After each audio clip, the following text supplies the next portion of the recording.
What's going on, guys? Today I'm doing a video on Legion, hive minds, collectivism, unity, that whole type of archetype or idea, I guess. And I have a few examples, and I'm going to try to explain, multiple layers to it. Some get pretty weird, some are just more down to earth. But let's dive right into it. One of the first examples I have is, it's a dumb example. It's from a video game called Mass Effect, right? And this just encapsulates quickly what Legion is. And right here, so Shepard, this guy with the orange wrist, or the main character, the guy you play as, then what should I call you? He's talking to this robot thing. Geth. I mean you specifically. We are all Geth. Shepard says, what is the individual in front of me called? Geth then says, there is no individual. We are all Geth, or we are Geth. There are currently 1,183 programs active within this platform. My name is Legion. So this other... I haven't played this game, so forgive me if I don't know all the... I stumbled across this clip because I was looking into the Legion thing, not because I was playing Mass Effect. Although I hear it's a good game. But this other AI thing says, my name is Legion for we are many. And Shepard says that seems appropriate. Christian Bible, the Gospel of Mark, chapter 5, verse 9. We acknowledge this as an appropriate metaphor. So, we are Legion for we are many.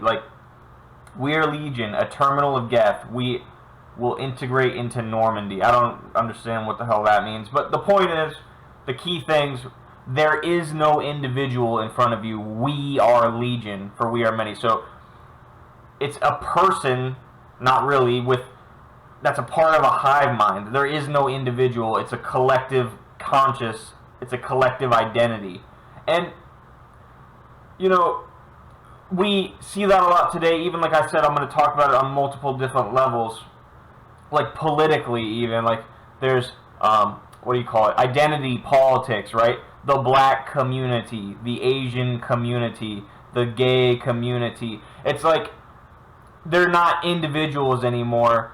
People act like they're speaking for people, like black people or gay people or Asian people or white people or whoever, whatever group you want to throw out there, as a monolith, like they're all the same, and they're not. And honestly, man, unity, I guess, has its place, but I'm going to show you how the individual identity needs to be paramount over the group identity. It needs to be above it. And there's multiple reasons why, and I don't want to, say everything right off the bat, but, when people get into groups, they stop using their head and they stop acting the way that they normally would by themselves, and they're subject to mob mentality and the spirit of the mob and the ideology of the mob, and they really stop becoming a true person. George Carlin said, I love people when I meet them one-on-one. You can see the whole universe in their eyes, but as soon as they get into groups, as soon as they begin to clot, when there's groups as 5, 10, or even as small as 2, they begin to change. They sacrifice the beauty of the individual for the sake of the group. And, right, once people, that's my point, when people start getting into groups, it becomes more of a tribal thing. People stop using their heads, man. They really stop using their heads and, really thinking about stuff. Anyways, let's move on. This doesn't have any subtitles. It's not even important. It's just from some movie or something. This is Jesus right here. It's just what that Geth guy was talking about in the last clip. The verse from the Bible where Jesus, he's like, there's a legion of demons possessing this man, a group. And, that's where we get the quote, we are legion for we are many. And, he's begging Christ to not cast them. They are begging Christ to not, cast them out and let them, not throw them into the abyss. They would rather go into this herd of pigs. See, I don't have it on clip, but in the story, Jesus expels exorcises whatever these demons from this man, and he puts them into what do you call a herd of swine, of pigs. And why pigs? You know, I do believe there's some symbolic value to that, and I don't entirely understand it. And in this clip, I don't know if it played out like this in the Bible, but in this clip, it was requested of the demons to be thrown into the swine or the pigs rather than to be put into the abyss. So they asked to be put into the pigs. And then I believe they actually end up throwing themselves off a cliff. I could be wrong about that. So Jesus casts the demons out, puts the legion into the pigs, and then they throw themselves off a cliff.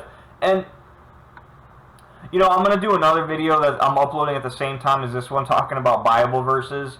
And then I'm going to do another video at some point about death culture. And it's just the self-destructive nature of, like, devil worship. And, like, the whole Saturn thing I've been talking about. He's death. Like, imagine if death, you got to expand your view of what that word could mean, especially as, like, a culture and a philosophy and, like, a value system and a way of life other than just, like, your physical death. But it's very, you know, self-destructive. And I'll get to that in other videos, but it's just worth pointing out that they throw themselves off the cliff. So this is this movie called Justice League. People didn't like it or whatever, but who cares? It's not the point. I didn't even see it. So this is the main bad guy, right? Steppenwolf. He's trying to get the mother boxes. So there's the mother thing. There's the cube thing. Okay, I did a mother video. I still have to do a cube one, but I probably talked about it in one of my Saturn videos. And you're going to see the cube pop up a little bit in this. So the mother box, he's trying to get them the mother boxes, and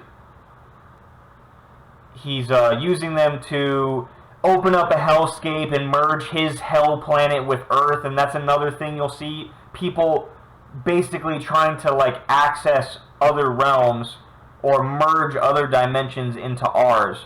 And, you know, I could go on a rant about that, but you could think of it as symbolic, and I've already talked about it before, but, like, you know, spirits or thoughts or feelings being actual entities existing in other dimensions, and they need us to manifest themselves on this realm. That's one way to think about it. It could be very over the top to think about it that way, but I don't think it's entirely impossible. Anyways, Steppenwolf, he says, after the unity, you will join my legion. And he's holding a mother box over here. I don't know if you can see. He's holding a black cube.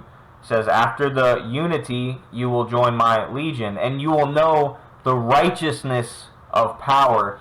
That's another attribute of the villain. Typically, they view the path to peace as you need power in order to create peace. People can't get along on their own and things like that. You have to force it on them, right? So, like, you'll know the righteousness of power. Like, I don't know, like, you know, again, I don't know a lot about this character, so I can't say too much about his goals, but that's another thing you'll see, I've seen with other villains, about how they need to be stronger and more powerful so they can basically force peace on everyone. And, that's a little bit of a side note, but the main thing is, okay, he's got the mother box cube, black cube, and it's after the unity, you will join my legion. And his legion is, like, again, a hive mind group of, like, demons. Okay, here's a better picture of him, just so you can see it. He has the cube in his hand, right? You'll see that again in this video. Right, right here. Star Trek, the Borg, right? The alien group, the Borg. Well, okay, what are they like? Oh, what's the Borg like? The Borg had a standard set of hails, which were sent to those targeted for assimilation. The actual wording varied, but hails almost always included the following information. Self-identification, we are the Borg. It was another, like, hive mind, there's the Legion thing, alien group that operated with one mind. There was no individuals. Intention to assimilate the target. You will be assimilated. Existence as you know it is over. The resistance is futile. Let's see what else they say. These are quotes from the Borg, right? I am Locutus of Borg. Resistance is futile. Your life as it has been is over from the blah blah blah. We are the Borg. Lower your shields and surrender your ships. We will add your biological and technological distinctiveness to our own.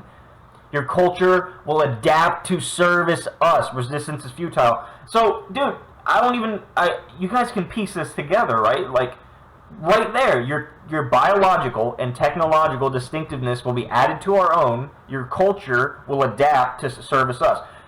In a way, you know, we're going to talk about it later in this video, but this whole unity thing, having one mind, it sounds really nice and flowery and peaceful, especially to these New Age people, but it's not. And working together isn't a bad thing, but in this case it means something completely different than just working together. Dude, imagine you're in a group of people, like I'm saying, you stop using your individual mind, you just, like I'll put it this way, right? When I was younger, here's a really down-to-earth example. When I was younger, we'd be taking drugs, drinking, stuff like that. When you're surrounded by that, you become it. Like, you stop being Nick, or I stop being Nick, and I start being, like, a member of the group. You know, there was that whole, like, even, my friend was making a joke, right? One time, this is a dumb joke, but, and he was joking, I don't resent him for this at all, but it was funny, it makes sense. I didn't want to take the shot of alcohol, right? I was like, no, dude, I'm good, right? And he's like, come on, one of us, gooble gobble, one of us, right? And that's like, to me, that's like the come into the unity thing, come into the legion thing. And I know that's a quote from some old movie called like Freaks or something, but it just made sense to me. It's funny. But, you know, and that's another thing, your culture will adapt to service us. Think about, like, I hate to even make it political because I don't believe in politics, but think about it like this. Think about the contradiction and the hypocrisy here. So a lot of the left-wing people, for example, will talk about diversity. They want diversity, respect other people's cultures. Yet, you know, first of all, a lot of them are anti-border, which, like, borders between nations, right? You could think about unity in that sense too, the nations, the borders of the nations, because, oh, okay, you have individual nations. Well, part of the New World Order is no more of that. One world. Everyone gets morphed into one blob, and you won't be able to make the distinction between United States, Mexico, Canada, Germany, France, Britain, all these places. Like, it's going to be one massive land, like one country, one world. And that sounds really good, but again, all that means is there's less autonomy for individuals to make moves. They're all going to be subject to the same law. Like even in the United States, states in this country have the right to make up their own rules to a certain extent.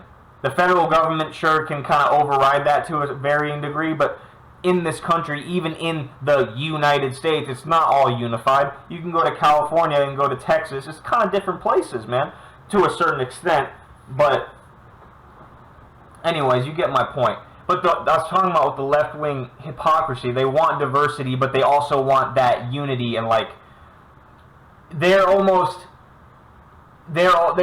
say so much, they want diversity so much, but they actually snuff out other individuals, and they want to like morph everyone into a blob. I guess the point I'm trying to make is they're so group identity based. And if you really like diversity, you wouldn't be so group identity based, because the true diversity comes from individuals. That's the point I'm trying to make. Black people aren't all the same, okay? Gay people are not all the same. They don't think the same. They don't want the same things, you know? It's, you know, and maybe, sure, you could build some stereotypes or some archetypes based on, like, gender and age and race and things like that, but, like, at the end of the day, man, you have to judge people as individuals. And that's another thing. Historically, a lot of people, especially these days, I don't want to throw it all on the left wing, because even politics, left wing, right wing, that's another legion unity piece of crap, and I hate thinking like that, because you don't really get to the bottom of the issue, in my opinion. That's why I hate pretty much, I hate to even say it, but I really dislike viewing the world through groups and group identity and things like that. But I totally lost my train of thought, what I was about to say after that. But so again, the Borg is we are the Borg. It's a hive mind. They assimilate other cultures and technology and biology into their own to make themselves more perfect, and then they erase the individual identity of the people that they just assimilated. So there you go. There's the Unity Legion thing for you. There's your collectivism. Okay, here's where it gets into the... I gave you all fictional examples. Well, the Bible and then a video game and a couple movies and TV shows, Star Trek. But now, like I was just talking about with the nations, that's one way to look at it, one level of analysis to look at it. This is why symbols and stuff like this are so hard for me to describe to you guys, because it's like, I've said this a million times, but there's multiple levels of analysis, but the principle is the same at every level of analysis. So you have like me hanging out with my friends, and you have countries, then you have like even minds itself, you know. Anyways, I'm going off a tangent here, but this is in the UN, right? The United Nations, Unity, the United Nations. They got the black cube. This is old school. This is old school conspiracy stuff. This is elementary stuff, but I'm still bringing it up because it's relevant. But they have the black cube in the prayer room of the United Nations. Look it up. This isn't, go to their website, man. This isn't, you don't believe me, follow up with what I'm telling you, and you're going to find out that I'm telling you the truth. And they have that black cube in there. And, you know, you could say it's made out of iron, which, Tubal Cain, the blacksmith, the iron thing, like, I don't really want to go down that path, the fact that it's made out of iron, but just know that the black cube, the Saturn black cube, the consolidation is in the United Nations. Makes sense?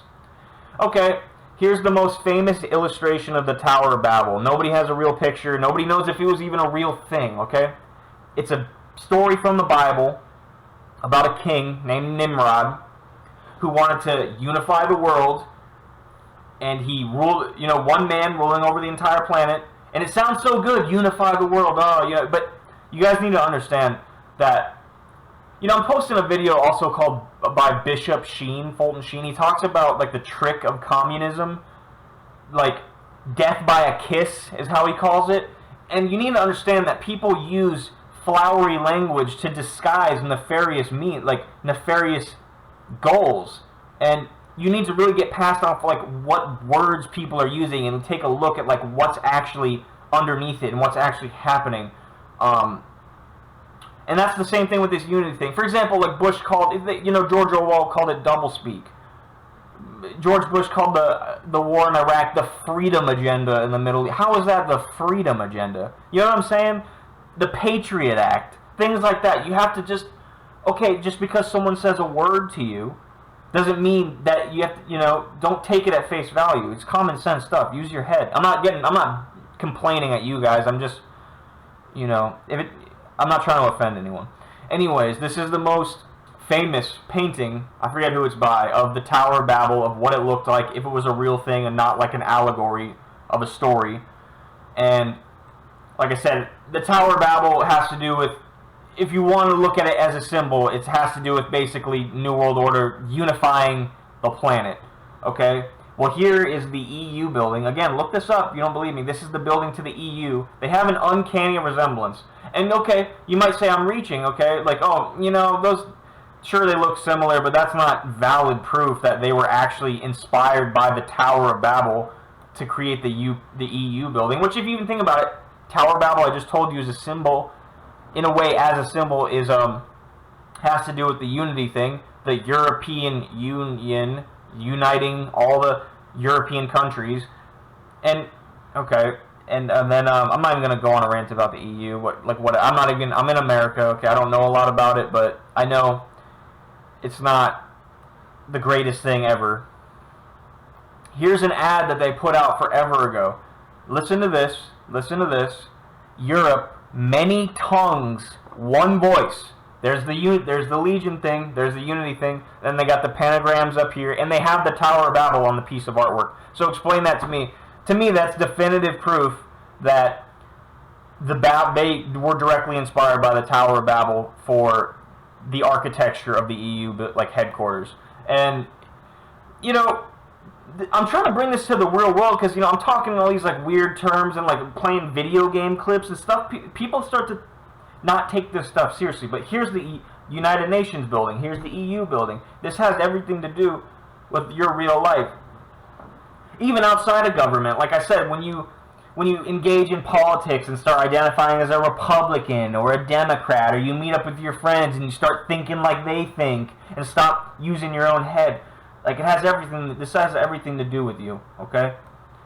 And think about that too. Many tongues, one voice. So it's like multiple people just saying the same thing, same mantra. No difference in expression or opinion or thought, because really what drives speech is thought. So really no difference in thought, which is the hive mind thing, okay? You guys get it. This stuff bothers me, man. I do not like this whole unity crap. I really...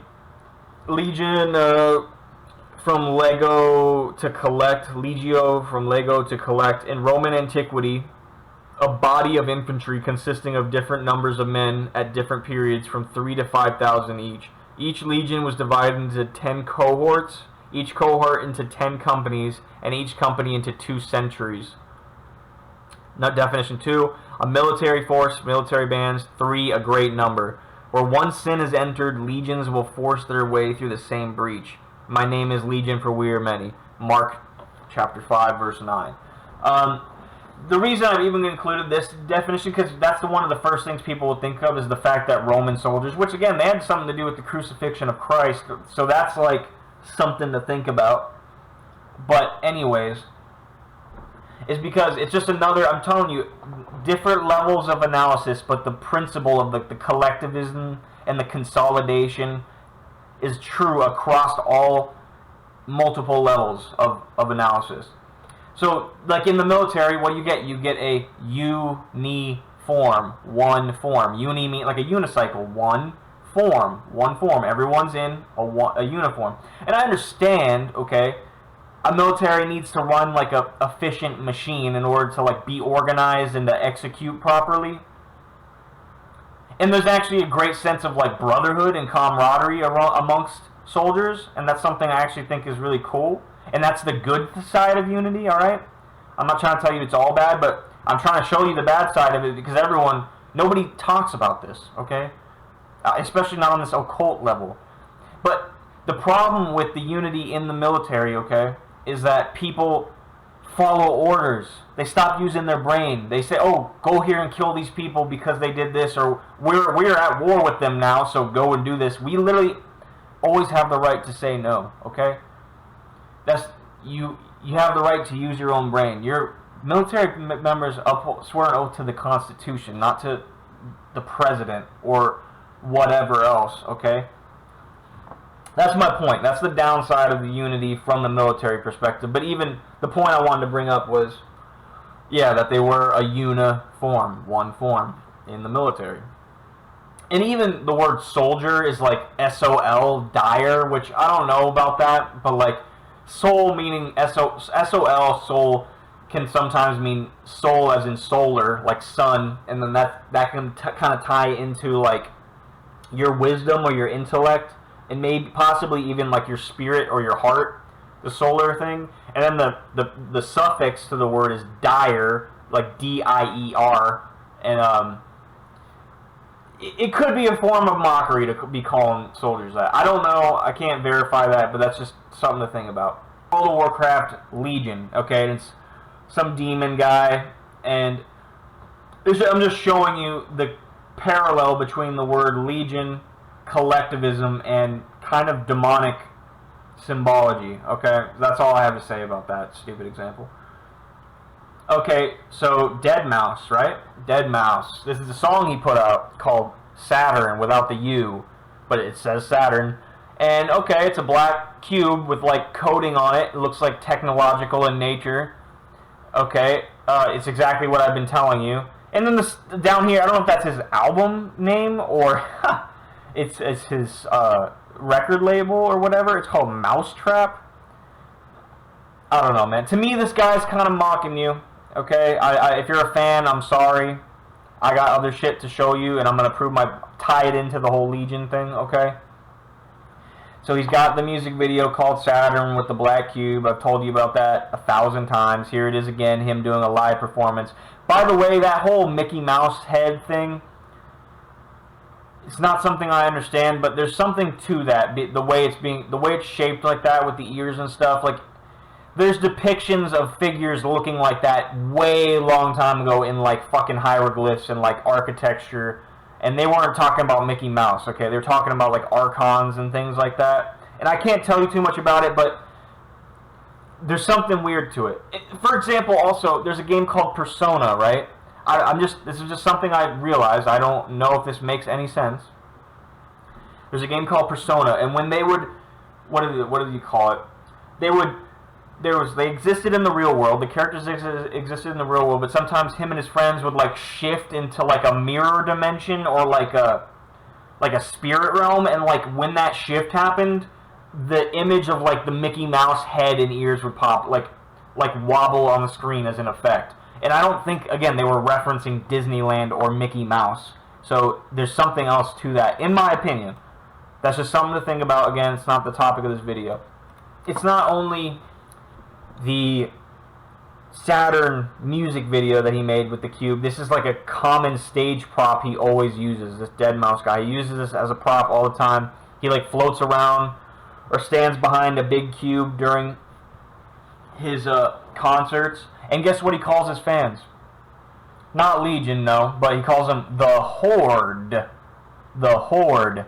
And there you go. The Horde is like, it's sure it's not the word Legion, but it's the same thing. A horde of zombies, a horde of this, a horde of that. It's a mob of things that you make no individual. You don't discriminate individually amongst them. You don't distinguish any individual amongst them. It's just a legion. It's just a group coming at you, or it's just a mob, a blob of a horde. It's the same word. It's the same, it's the same thing. And he calls his fans that, which fan means fanatical. This is another thing I talk about, once again, multiple levels of analysis. Here we go again, from the music perspective. Fans, fanatics of a certain celebrity or musician. Look at them in the crowd like that. That's part of the reason I can't enjoy live concerts. One reason is because the lyrics are usually, like, if you actually pay attention to what somebody's saying to you, it's actually pretty messed up. If you actually have some wits in your head still, and you just pay attention to what they're saying. And 2, the drug culture associated with it. 3, it's because I'm not trying to be like, cool or anything. I actually kind of think this is a fault of mine to a certain degree. But like, I can't really be absorbed by the group that well. Like, I can't just immerse myself into the ocean of people and into the vibe and into the music. I have a hard time doing that. And you know what? I think that's protected me in a lot of ways also. So you know what? It has its pros and cons. I'm not too ashamed of that. That's just who I am. You know what I mean? Like, I'm not ashamed of that. But the point I was trying to make again is the fans. Think about, right, let me just show you before I even talk about this. Right here, perfect example. The Hive. Beyonce, okay, so Beyonce stan base grouping. Beyonce, or bays, Beyonce fans or stands, buzz to stand for, buzz to stir up something, pollen, information, Queen Bey, Beyonce. So, like, you gotta...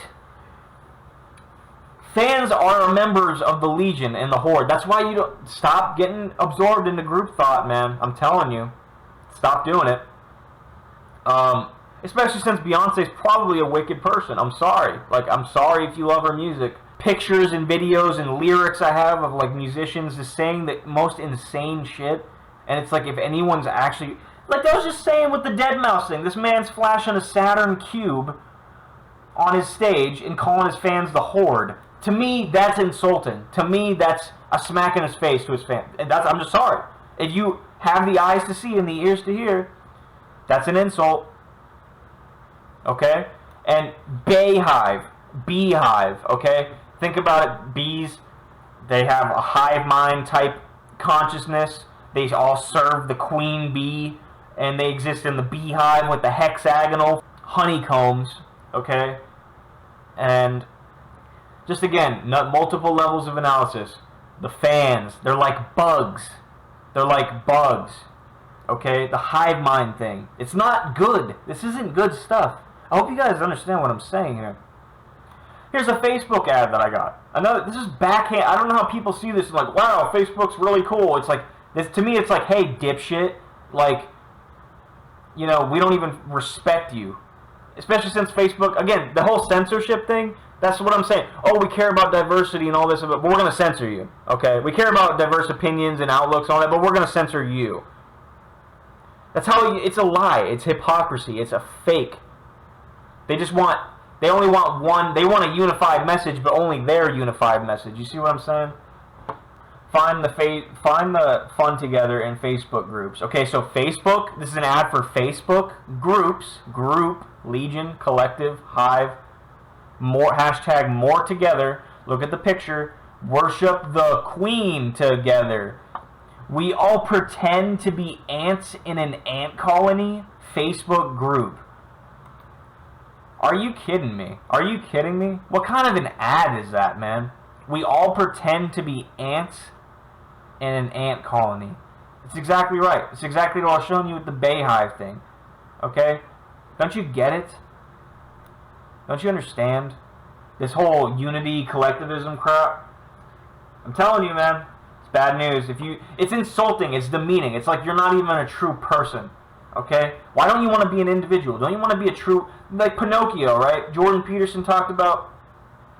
It's one of the most touching stories, at least to him. And once he kind of like relayed the information to me, I was like, you know what? That is pretty profound. Pinocchio's about a guy. I mean, he's not really part of a group or anything. At one point, he is on the pleasure island.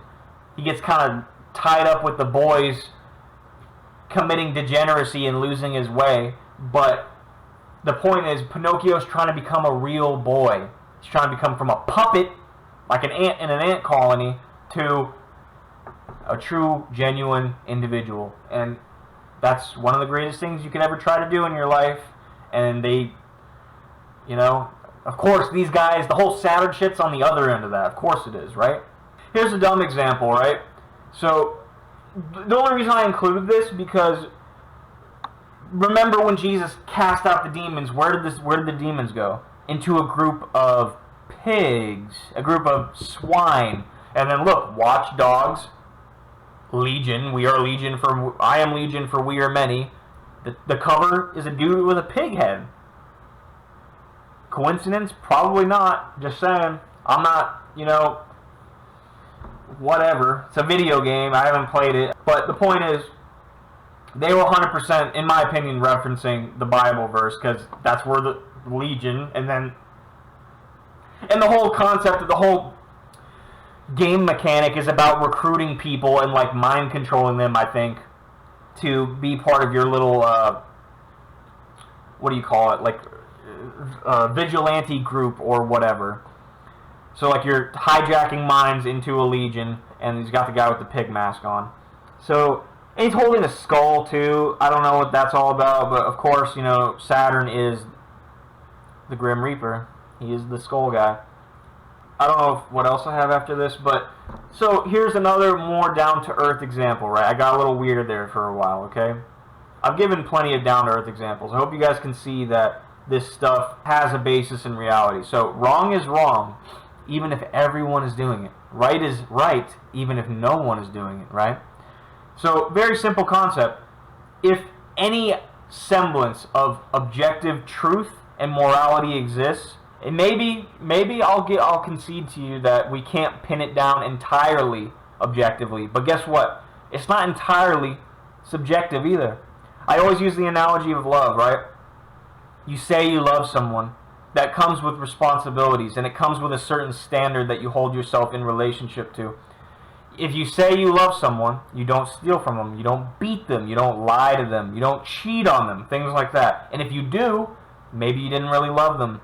And I understand people make mistakes, but you need to understand, if the standard doesn't, you need to hold yourself subordinate, accountable to a standard of love higher than yourself. And if that doesn't exist, well, then anything goes. Then there is no definition. That means you can do whatever you want. I posted a video, I already used this example, of Bill Maher. They were talking about like a 35-year-old, Bill Maher, the political commentator. He was on a show, and he was defending a 35-year-old having a sexual relationship with a 13-year-old. And one of the things he says is, we can't define love at all, okay? Love is undefinable completely. And then in the next breath he says, yeah, I don't see any problem with the 35-year-old having sex with the 13-year-old. Well, exactly, because you don't think love has a definition whatsoever at all. So of course you wouldn't think anything's bad about love is love. Like, you know what I mean? Exactly. Those two things that he said are directly related to each other, is what I'm trying to point out. I don't even know why I went on that rant, but right, wrong is wrong, even if everyone is doing it. Right is right, even if no one is doing it. So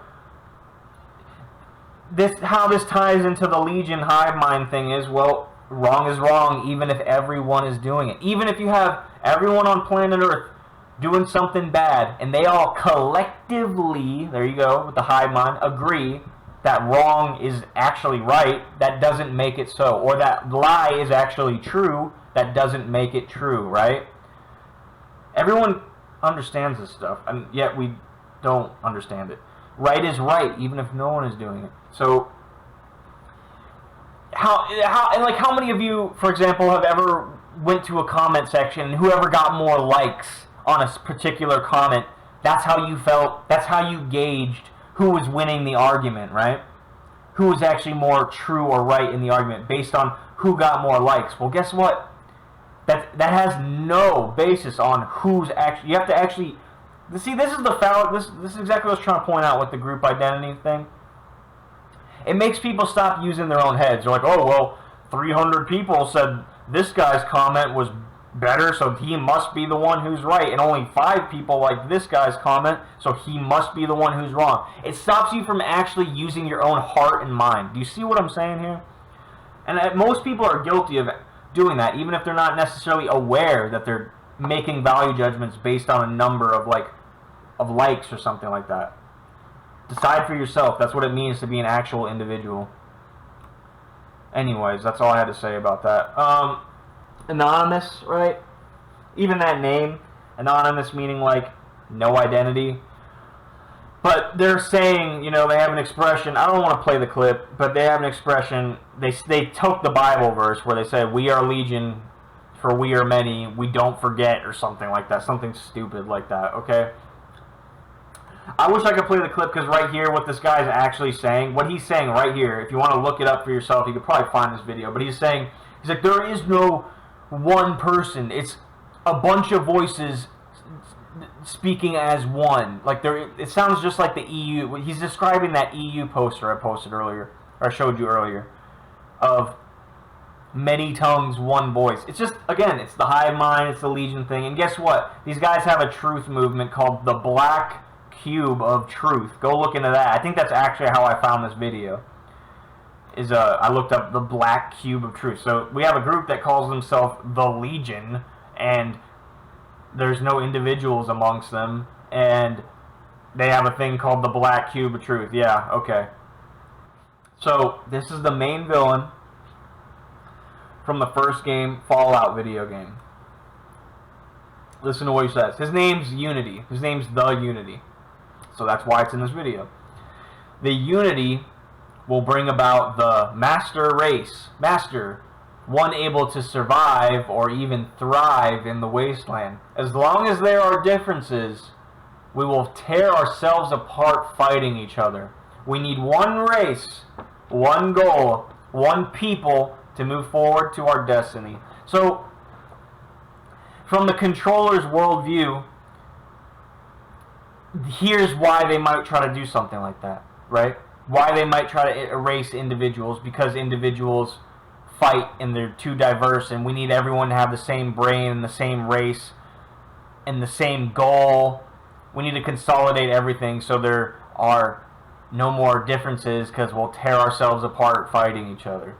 Just something to think about. His name's the Unity, and the Unity was the name of the Master's vision of humanity after the war, as well as his own organization, which includes both the Master's Army and the Children of the Cathedral.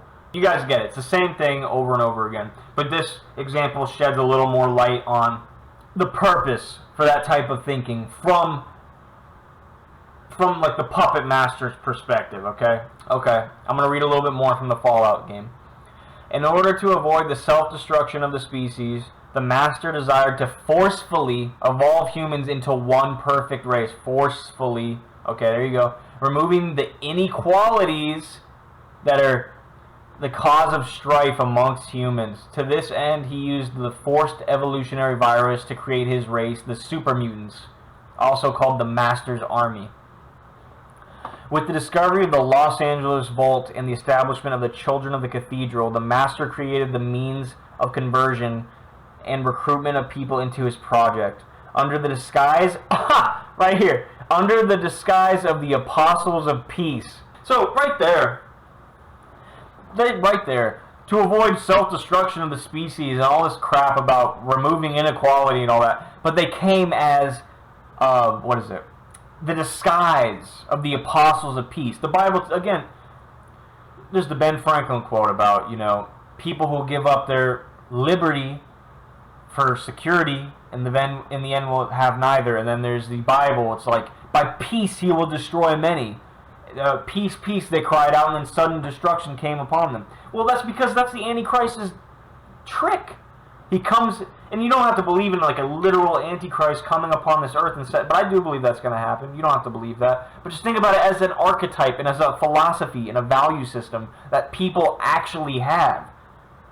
And yeah, that's his game. That was the Nimrod thing. I want to unite the world, and that was the Dracula thing that I talked about in the dragon symbolism. It's the same shit over and over again. It's a demonic attribute, 100. It's a villain attribute, 100%.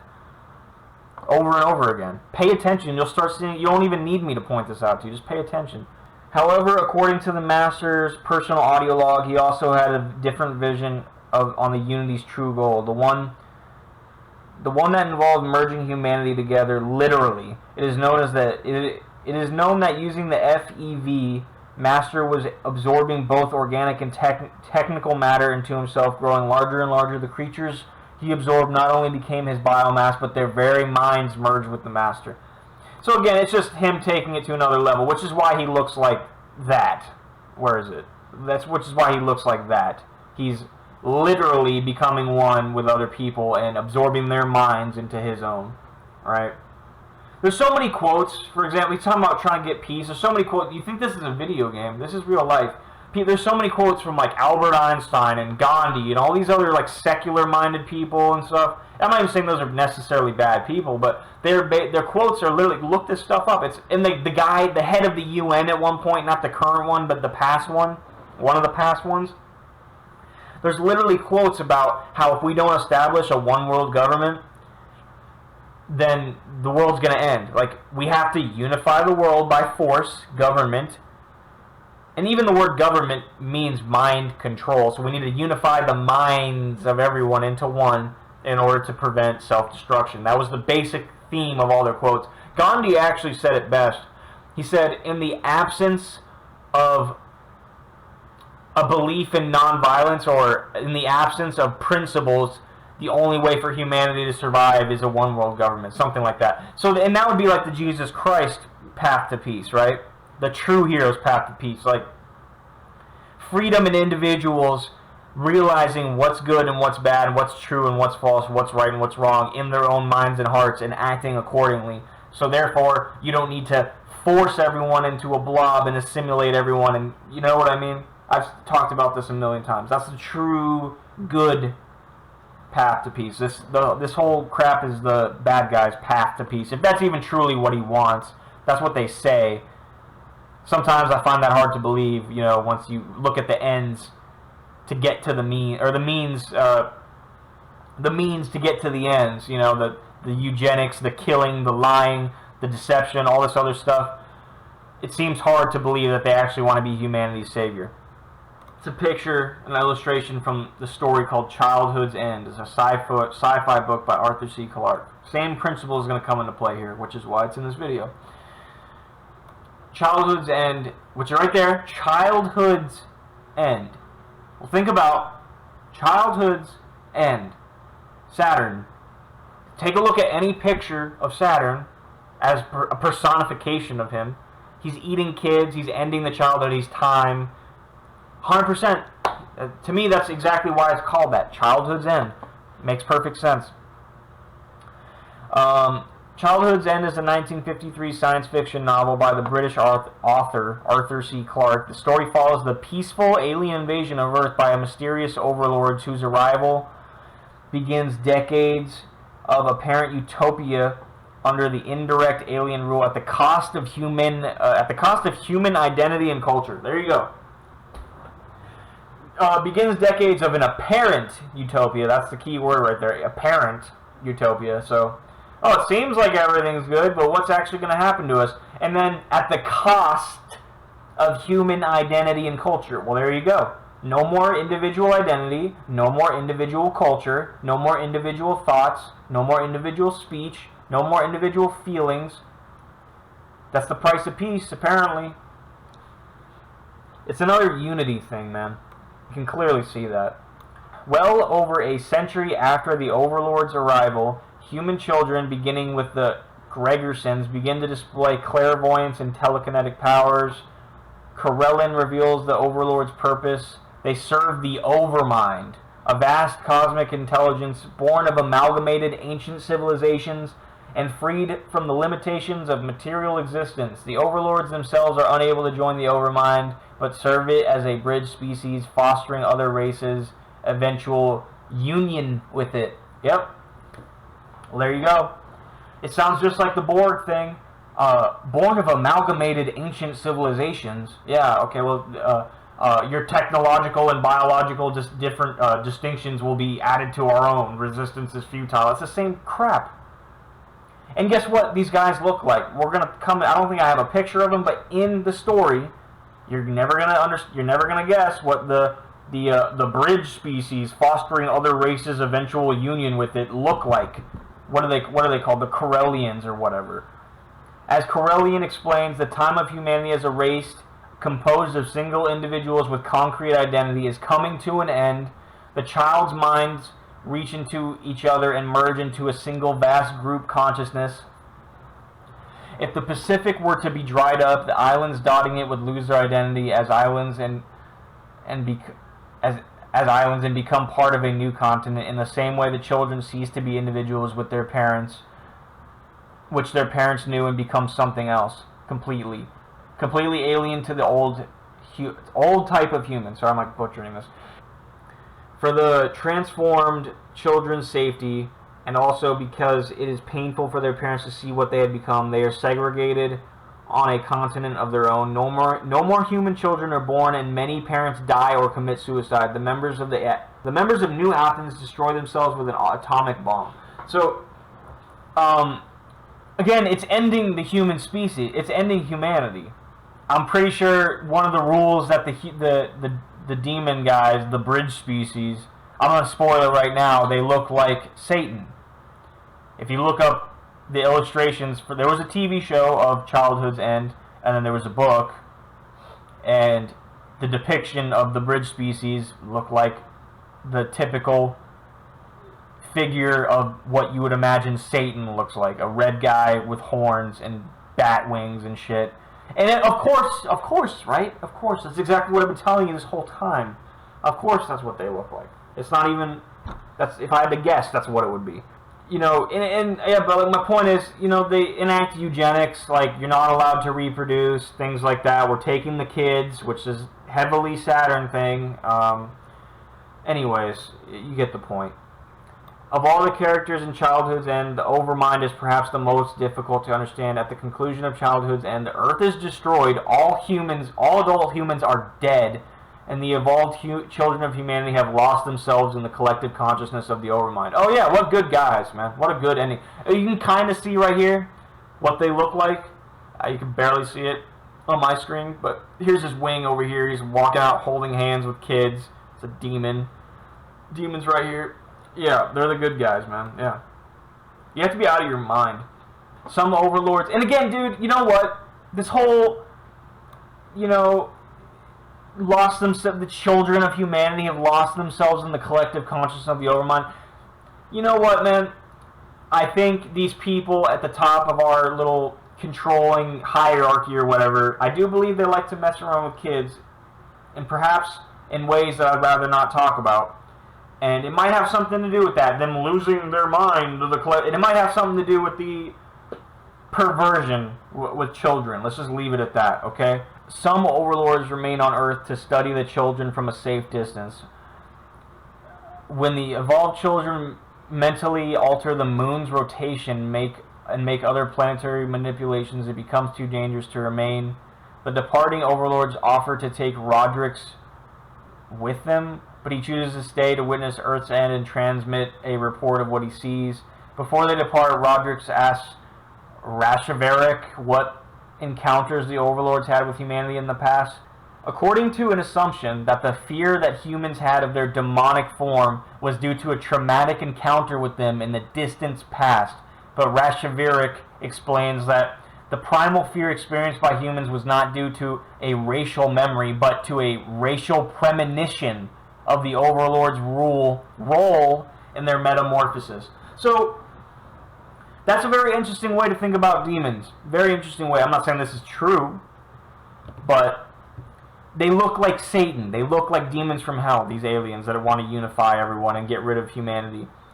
And it's saying that, in this world, in this fictional world, like, religion exists, Christianity exists, and like other religions that talk about demons, and it's suggesting that these images of demons were dreamt up from human minds as a premonition for what was to come, which is an interesting way of thinking about it. This is from an anime called Neon Genesis Evangelion. Okay, it's the same thing again. We're talking about the third impact, what's known as the third impact in this story. Alright, the third impact is a cataclysmic event that occurs in the end of Evangelion after the beginning anticipated in Neon Genesis Evangelion. During the third impact, human instrumentality, the merger of all of humanity into a single life form, is nearly achieved. However, instrumentality is eventually rejected and reversed under the direction of Shinji Ikari. It's the same thing. Humanity, I think they were trying to prevent it at first, but there was like a covert group of people amongst humanity known as like a SEAL or whatever, and the Magi that wanted to actually secretly make the third impact happen. And the whole story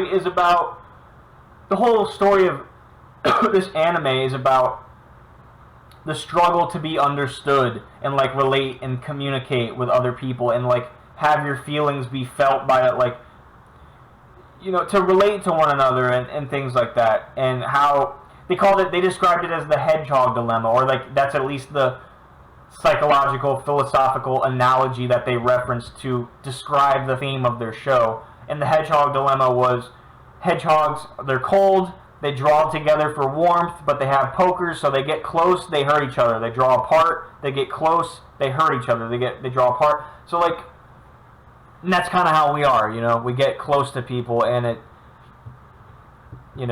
opens up opportunities to be betrayed and hurt and misunderstood and things like that. So, Shinji at the end realizes, it's better to be himself and deal with the problems as they are than to like end humanity. If you go look up the third impact scene, it's pretty horrifying. Like, all of humanity's like, people are like freaking out and stuff. If you pay attention to what Shinji's dad, anyways, what he says before he gets morphed into one with humanity, it's pretty profound. It relates exactly to what I was just describing. And another thing, the girl right here that's like key in creating the human instrumentality right there, I don't want to show it for too long, is Shinji's mom, which is probably symbolic because, like I said, Steppenwolf was trying to get the mother boxes, and I did a whole video about your mom's trying to kill you, the dark mother archetype, and there's something to the mother thing. that ties into this. Okay, and you know, I can't say too much. The show starts referencing a lot of biblical and like Kabbalistic things. The Black Moon was the vessel that carried Lilith, one of the seeds of life sent out in the universe by the first ancestral race. Like, I can't dive too deep into that. I don't understand it entirely. But Lilith is typically a name for the dark feminine archetype, and it's definitely a part of like Kabbalah, and even they literally have crosses and trees of life flying around in this show all the time. Responding to Shinji's wish, Lilith/Ray absorbs Unit 01, the tree of life, through a third eye that emerges on her forehead. This allows her to create an anti-AT field. So the AT fields were, from what I understand, what separate individuals in, like, what separates me from you, and you from your brother, and you from your friend, and things like that. And she creates an anti-AT field. So she gets rid of the AT field, everyone slams into one. So powerful that humans are, right there, I should have just kept reading. So powerful, an anti-AT field that so powerful that humans are unable to maintain their physical form. People all over the planet dissolve into LCL, the primordial soup from which all Lilith-based life originated. Every human soul is collected within the Black Moon and returns to the Chamber of Guff. There, the collected souls merge into a single life form which completes human instrumentality. Each soul leaves behind a green cross of light, billions of which cover the face of the earth. Though theoretically one with all humanity, Shinji finds that instrumentality is a lonely form of existence. He realizes the connections he made with people in the pre-instrumentality world brought him real joy, even at the risk of getting hurt again. Well, there you go, man. There's the truth. Shinji wishes for another chance to find that joy by being with people. He decides to reject instrumentality in order to give himself that chance. So, there you have it. I hope that makes sense. Even if you can get around instrumentality and like, you know, these like funny terms that exist in the AT field and stuff like that, you know, it makes sense to me. Anyways, guys, this video has been going on way longer than I wanted it to. I hope some of this made sense. Let me know what you guys think. Thank you for watching.